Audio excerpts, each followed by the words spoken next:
नमस्ते, मैं आपका होस्ट श्रेय हूँ और आपका स्वागत है प्यार की दास्तां में। चलिए आते हैं हमारी कहानी पर, जिसका नाम है राहों में तुम। जो पिछले पार्ट में हमने सुना था,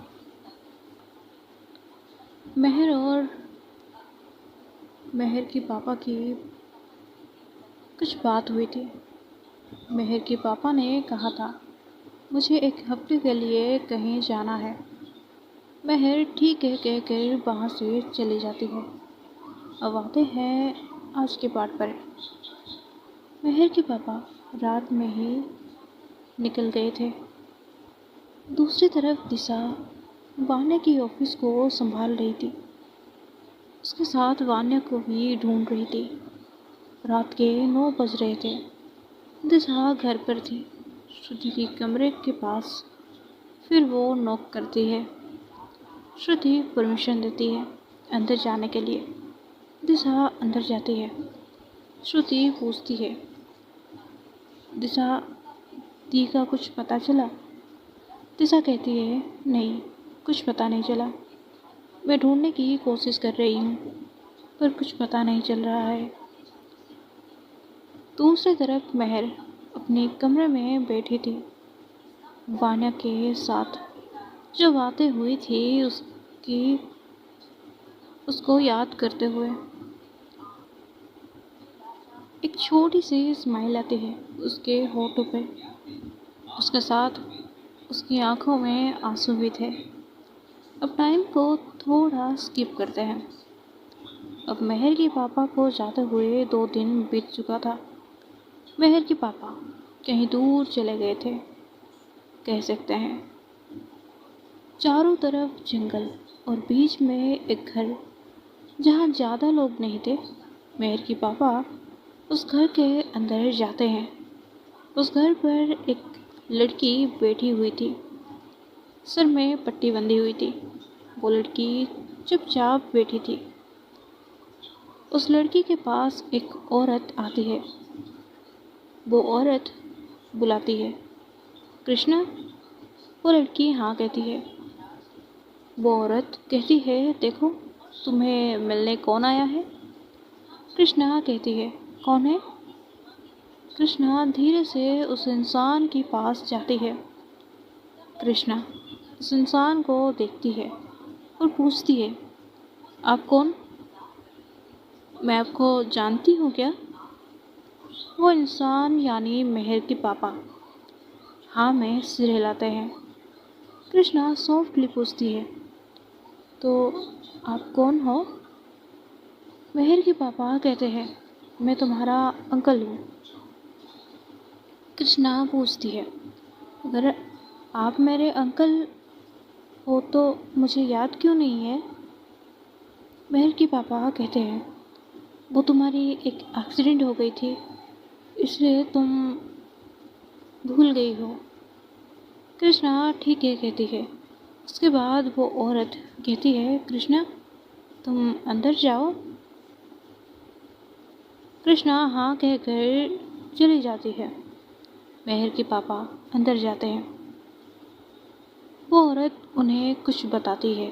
उनके बाद कहती है, कुछ दिन वैसे भी आप यहाँ रहने आए हो, तो कृष्णा की कंडीशन देख लो, उसके बाद आप उसे शहर ले जा सकते हो। मेहर के पापा हाँ कहते हैं। उसके बाद एक कमरे में जाके रेस्ट करते हैं। दूसरी तरफ मेहर अपनी ड्यूटी के बाद अब वो उस अनाथाश्रम जाती थी, जहाँ वान्या और मेहर अपनी दिल की फीलिंग को समझे थे। वो अब रोज़ जाने लगी थी। कुछ पल बच्चों के साथ बिताती है, फिर अपने घर पर आती है।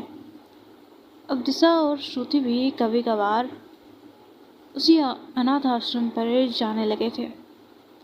मेहर अनाथ आश्रम से घर पर चली जाती है। उसके बाद बालकनी में खड़ी होकर दूर कहीं देख रही थी। दूसरी तरफ श्रुति और दिशा एक साथ बैठे थे। श्रुति कहती है, दी यहाँ होती तो कितना अच्छा होता है ना? दिशा हाँ कहती है। फिर दिशा कहती है, मैं आपको कुछ कहना चाहती हूँ। श्रुति दिशा की तरफ देखती है। हाँ कहो, क्या कहना है? दिशा कहती है, वो एक्चुअली मैं तुम्हें धीरे धीरे प्यार करने लगी हूँ। मुझे पता है तुम माने मैम को अभी भी मिस करती हो, पर मैं कुछ नहीं कर पा रही, और मैं आपके साथ हर मोड़ पर साथ देना चाहती हूँ। मैं तुमसे प्यार करती हूँ श्रुति। श्रुति चुपचाप बैठी थी। उसके बाद वो कहती है, मैं भी तुम्हें बहुत प्यार करती हूँ। दिशा श्रुति को हग कर लेती है। मैं तुम्हें प्रॉमिस करती हूँ, वाने मैम जहाँ भी होंगे मैं उन्हें ढूंढ लूँगी। इसके बाद ये दोनों अपने अपने कमरे में सोने के लिए चले जाते हैं। दूसरी तरफ महर अभी सो चुकी थी। ऐसे ही एक हफ्ते क्या 2 महीने बीत चुका था। महर के पापा महर को कॉल करके बता दिया था, मुझे और कुछ काम है, मैं अभी जा नहीं सकता, 1 या 2 महीना लग जाएगा, काम खत्म होने के बाद मैं जाऊंगा। सुबह की हल्की हल्की सूरज की किरणें विंडो से महर की फेस पर पड़ रही थी। 2 महीने कैसे बीत गई ये उससे भी पता नहीं था। वो तो सुबह उठती है वाने की यादों से और सोती है वाने की यादों के साथ। इस 2 महीनों में काफ़ी कुछ चेंज हो गया। शायद वानिया राठौड़ नाम का कोई था, लोग भूल चुके थे, पर बस 3 लोग वानिया को याद कर रहे थे, श्रुति, दिशा और महर। अब तीनों एक अच्छे दोस्त बन गए थे। हर हफ्ते में एक दिन ये तीनों मिलकर बाने के बारे में बात करते थे। सब लोग अपने अपने काम में बिजी थे। महर उठकर हॉस्पिटल के लिए निकलती है और दूसरी तरफ श्रुति वाने की ऑफिस को संभाल रही थी। अब भी दिशा वही ऑफिस पर काम कर रही थी। महर हॉस्पिटल में पहुंचती है, कुछ सिग्नेचर करती है, फिर अपने कैबिन की ओर चली जाती है। उसके बाद वो पेशेंट को चेक करने के लिए जाती है।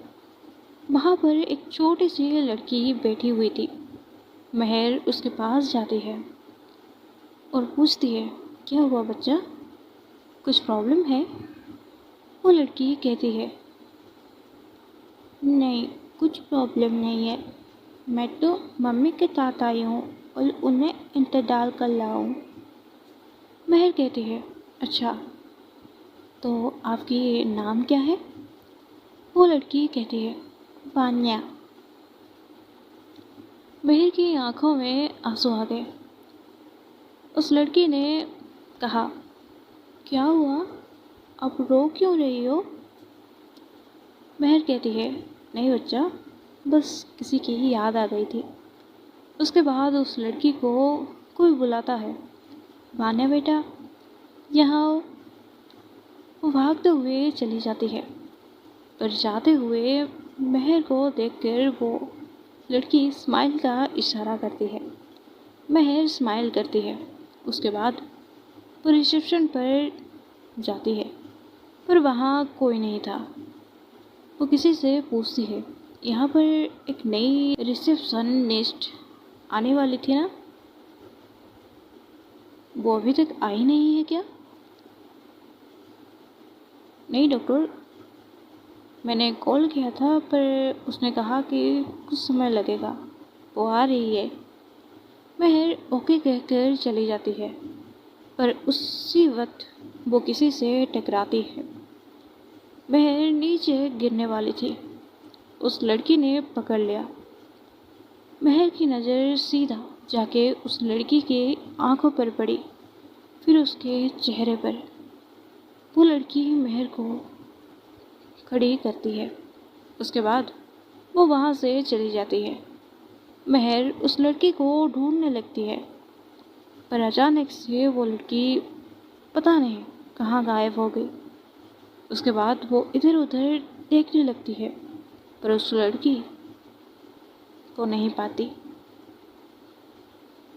उसके बाद महर को किसी ने बुलाया। वो वहाँ से चली जाती है और अपने काम में बिजी हो जाती है। उस लड़की का नाम कृष्णा है। हाँ, ये वही कृष्णा है जिनसे महर के पापा मिले थे। कृष्णा की फ़ोन पर एक कॉल आती है। हेलो बेटा, तुम सही से पहुंच गए ना? कृष्णा हाँ कहती है।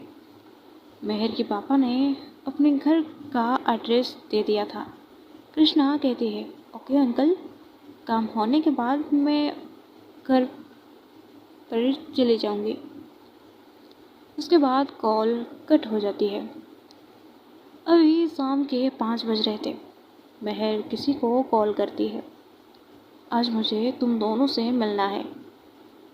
रिप्लाई आती है, ठीक है, पर कहाँ पर? प्लेस का नाम भेज देना। महर हाँ कहती है। उसकी ड्यूटी ख़त्म होने में करीब 30 मिनट्स बाकी थे, पर वो हॉस्पिटल से निकल जाती है। अपनी कार से एक पार्क की तरफ बढ़ रही थी। सूरज धीरे धीरे ढल रही थी।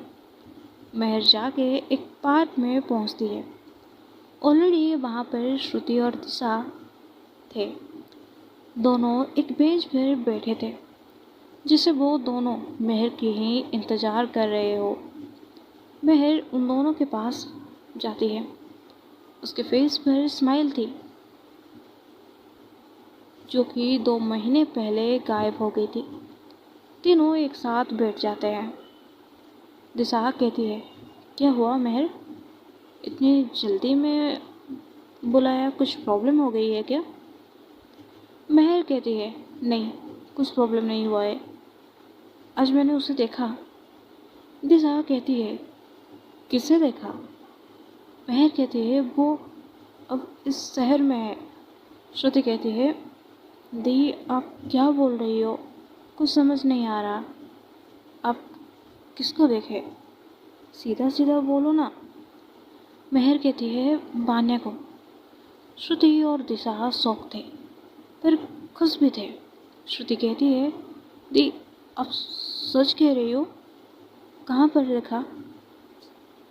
अगर वो इसी शहर में है तो वो अभी तक घर पर आए क्यों नहीं? दी से बात हुई क्या? महर कहती है, मैंने उसे देखा, पर उसने मुझे देखकर भी अनदेखा कर दिया, जिसे वो मुझे पहचानती नहीं। श्रुति कहती है, शायद वो हमें सरप्राइज़ देने वाली हो, इसलिए। दिशा कहती है, अगर मैम यहाँ आ चुकी है तो वो सामने ज़रूर आएंगी, चिंता मत करो। वो ठीक है, ये बहुत बड़ी बात है। उसके बाद और वैसे भी हम उन्हें ढूंढ कर रहेंगे। अब ये तो पता चल गया है ना कि वो इसी शहर में है। श्रुति कहती है, हाँ, मुझे ये सुनकर बहुत अच्छा लगा कि दी ठीक है, बस ये बात उसे पता ना चले। महर कहती है, हाँ, हम तीनों को बाने को ढूंढना होगा। हम सब मिलके उसे ढूंढेंगे। उसके बाद ये तीनों लोग अपने अपने घर की तरफ बढ़ने लगते हैं। महर अपने घर पर पहुंचती है। उसे पता चल गया था, उसके पापा वापस आ गए हैं। वो सीधा जाती है अपने कमरे में, पर जाते वक्त वो नोटिस करती है उसके साइड वाले रूम का दरवाज़ा खुला हुआ था, पर वो ज़्यादा ध्यान ना देते हुए आगे बढ़ जाती है। फ्रेश होकर वो नीचे आती है। उसके पापा नीचे बैठे हुए थे। महर पूछती है, पापा अगर आप यहाँ हो तो उस रूम में कौन है? उस रूम का दरवाज़ा खुला हुआ था। महर के पापा कहते हैं, वो मेरी दोस्त की बेटी है, कृष्णा। महर ओके कहकर खाना खाती है, फिर अपने कमरे में चली जाती है। तो ये पार्ट ये ख़त्म होती है। आगे जानेंगे क्या होगा। राधे राधे।